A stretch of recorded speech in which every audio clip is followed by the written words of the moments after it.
ਜੀ।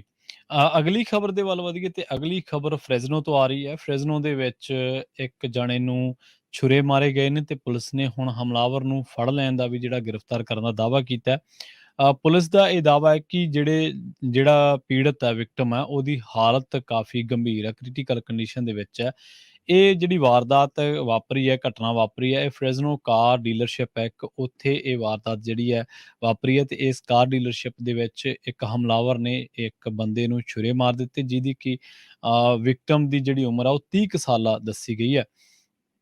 ਤੇ ਇਹ ਘਟਨਾ ਜਿਹੜੀ ਆ ਆਟੋ ਸੈਂਟਰ ਡਰਾਈਵ ਤੇ ਬੁਲਾਰਡ ਐਵੀਨਿਊ ਦੇ ਲਾਗੇ-ਛਾਗੇ ਜਿਹੜੀ ਅੱਜ ਸਵੇਰੇ ਵਾਪਰੀ ਹੈ ਤੇ ਇਹਨੂੰ ਕਈ ਵਾਰੀ ਇਹਦੇ ਤੇ ਹਮਲਾ ਕਰਕੇ ਤੇ ਇਹਨੂੰ ਕਈ ਵਾਰੀ ਛੁਰੇ ਜਿਹੜੇ ਆ ਉਹ ਮਾਰੇ ਗਏ ਨੇ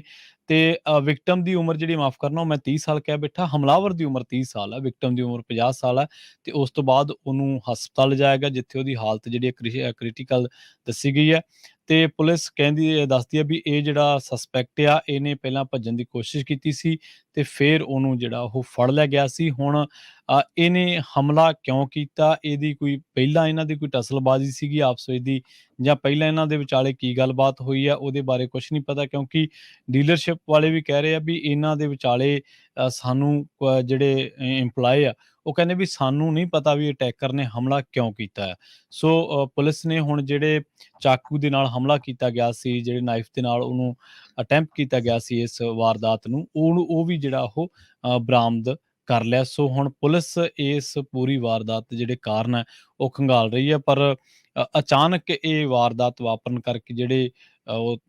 ਆਟੋ ਜਿਹੜੀ ਡੀਲਰਸ਼ਿਪ ਆ, ਫੋਰਡ ਡੀਲਰਸ਼ਿਪ ਦੱਸੀ ਗਈ ਹੈ ਤਾਂ ਉਹ ਇਸ ਵੇਲੇ ਜਿਹੜੇ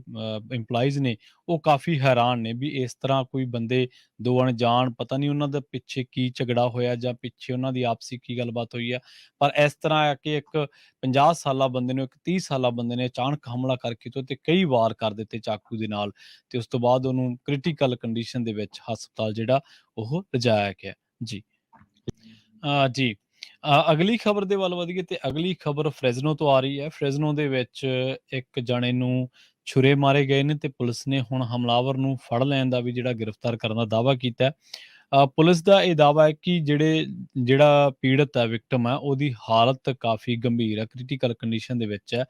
ਇਹ ਜਿਹੜੀ ਵਾਰਦਾਤ ਵਾਪਰੀ ਹੈ, ਘਟਨਾ ਵਾਪਰੀ ਹੈ, ਇਹ ਫ੍ਰੈਜ਼ਨੋ ਕਾਰ ਡੀਲਰਸ਼ਿਪ ਹੈ ਇੱਕ, ਉੱਥੇ ਇਹ ਵਾਰਦਾਤ ਜਿਹੜੀ ਹੈ ਵਾਪਰੀ ਹੈ ਤੇ ਇਸ ਕਾਰ ਡੀਲਰਸ਼ਿਪ ਦੇ ਵਿੱਚ ਇੱਕ ਹਮਲਾਵਰ ਨੇ ਇੱਕ ਬੰਦੇ ਨੂੰ ਛੁਰੇ ਮਾਰ ਦਿੱਤੇ, ਜਿਹਦੀ ਕਿ ਵਿਕਟਮ ਦੀ ਜਿਹੜੀ ਉਮਰ ਆ ਉਹ 30 ਕੁ ਸਾਲਾਂ ਦੱਸੀ ਗਈ ਹੈ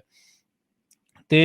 ਇਹ ਘਟਨਾ ਜਿਹੜੀ ਆ ਆਟੋ ਸੈਂਟਰ ਡਰਾਈਵ ਤੇ ਬੁਲਾਰਡ ਐਵੀਨਿਊ ਦੇ ਲਾਗੇ-ਛਾਗੇ ਜਿਹੜੀ ਅੱਜ ਸਵੇਰੇ ਵਾਪਰੀ ਹੈ ਤੇ ਇਹਨੂੰ ਕਈ ਵਾਰੀ ਇਹਦੇ ਤੇ ਹਮਲਾ ਕਰਕੇ ਤੇ ਇਹਨੂੰ ਕਈ ਵਾਰੀ ਛੁਰੇ ਜਿਹੜੇ ਆ ਮਾਰੇ ਗਏ ਨੇ ਤੇ ਵਿਕਟਮ ਦੀ ਉਮਰ ਜਿਹੜੀ ਮਾਫ਼ ਕਰਨਾ ਉਹ ਮੈਂ 30 ਸਾਲ ਕਹਿ ਬੈਠਾ, ਹਮਲਾਵਰ ਦੀ ਉਮਰ 30 ਸਾਲ ਹੈ, ਵਿਕਟਮ ਦੀ ਉਮਰ 50 ਸਾਲ ਹੈ ਤੇ ਉਸ ਤੋਂ ਬਾਅਦ ਉਹਨੂੰ ਹਸਪਤਾਲ ਲਿਜਾਇਆ ਗਿਆ ਜਿੱਥੇ ਉਹਦੀ ਹਾਲਤ ਜਿਹੜੀ ਹੈ ਕ੍ਰਿਟੀਕਲ ਦੱਸੀ ਗਈ ਹੈ ਤੇ ਪੁਲਿਸ ਦੱਸਦੀ ਹੈ ਵੀ ਇਹ ਜਿਹੜਾ ਸਸਪੈਕਟ ਆ ਇਹਨੇ ਪਹਿਲਾਂ ਭੱਜਣ ਦੀ ਕੋਸ਼ਿਸ਼ ਕੀਤੀ ਸੀ ਤੇ ਫਿਰ ਉਹਨੂੰ ਜਿਹੜਾ ਉਹ ਫੜ ਲਿਆ ਗਿਆ ਸੀ। ਹੁਣ ਇਹਨੇ ਹਮਲਾ ਕਿਉਂ ਕੀਤਾ? ਇਹਦੀ ਕੋਈ ਪਹਿਲਾਂ ਇਹਨਾਂ ਦੀ ਕੋਈ ਟਸਲਬਾਜ਼ੀ ਸੀਗੀ ਆਪਸ ਵਿੱਚ ਦੀ ਜਾਂ ਪਹਿਲਾਂ ਇਹਨਾਂ ਦੇ ਵਿਚਾਲੇ ਕੀ ਗੱਲਬਾਤ ਹੋਈ ਆ ਉਹਦੇ ਬਾਰੇ ਕੁਛ ਨਹੀਂ ਪਤਾ ਕਿਉਂਕਿ ਡੀਲਰਸ਼ਿਪ ਵਾਲੇ ਵੀ ਕਹਿ ਰਹੇ ਆ ਵੀ ਇਹਨਾਂ ਦੇ ਵਿਚਾਲੇ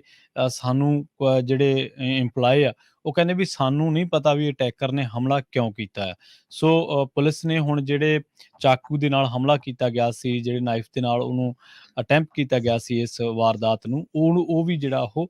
ਬਰਾਮਦ ਕਰ ਲਿਆ। ਸੋ ਹੁਣ ਪੁਲਿਸ ਇਸ ਪੂਰੀ ਵਾਰਦਾਤ ਦੇ ਜਿਹੜੇ ਕਾਰਨ ਹੈ ਉਹ ਖੰਗਾਲ ਰਹੀ ਹੈ ਪਰ ਅਚਾਨਕ ਇਹ ਵਾਰਦਾਤ ਵਾਪਰਨ ਕਰਕੇ ਜਿਹੜੇ ਉਹ ਆਟੋ ਜਿਹੜੀ ਡੀਲਰਸ਼ਿਪ ਆ, ਫੋਰਡ ਡੀਲਰਸ਼ਿਪ ਦੱਸੀ ਗਈ ਹੈ ਤਾਂ ਉਹ ਇਸ ਵੇਲੇ ਜਿਹੜੇ ਇੰਪਲਾਈਜ਼ ਨੇ ਉਹ ਕਾਫੀ ਹੈਰਾਨ ਨੇ ਵੀ ਇਸ ਤਰ੍ਹਾਂ ਕੋਈ ਬੰਦੇ ਦੋ ਅਣਜਾਣ, ਪਤਾ ਨਹੀਂ ਉਹਨਾਂ ਦਾ ਪਿੱਛੇ ਕੀ ਝਗੜਾ ਹੋਇਆ ਜਾਂ ਪਿੱਛੇ ਉਹਨਾਂ ਦੀ ਆਪਸੀ ਕੀ ਗੱਲਬਾਤ ਹੋਈ ਆ, ਪਰ ਇਸ ਤਰ੍ਹਾਂ ਆ ਕਿ ਇੱਕ 50 ਸਾਲਾ ਬੰਦੇ ਨੂੰ, ਇੱਕ 30 ਸਾਲਾ ਬੰਦੇ ਨੇ ਅਚਾਨਕ ਹਮਲਾ ਕਰਕੇ ਤੇ ਕਈ ਵਾਰ ਕਰ ਦਿੱਤੇ ਚਾਕੂ ਦੇ ਨਾਲ ਤੇ ਉਸ ਤੋਂ ਬਾਅਦ ਉਹਨੂੰ ਕ੍ਰਿਟੀਕਲ ਕੰਡੀਸ਼ਨ ਦੇ ਵਿੱਚ ਹਸਪਤਾਲ ਜਿਹੜਾ ਉਹ ਲਿਜਾਇਆ ਗਿਆ। ਜੀ।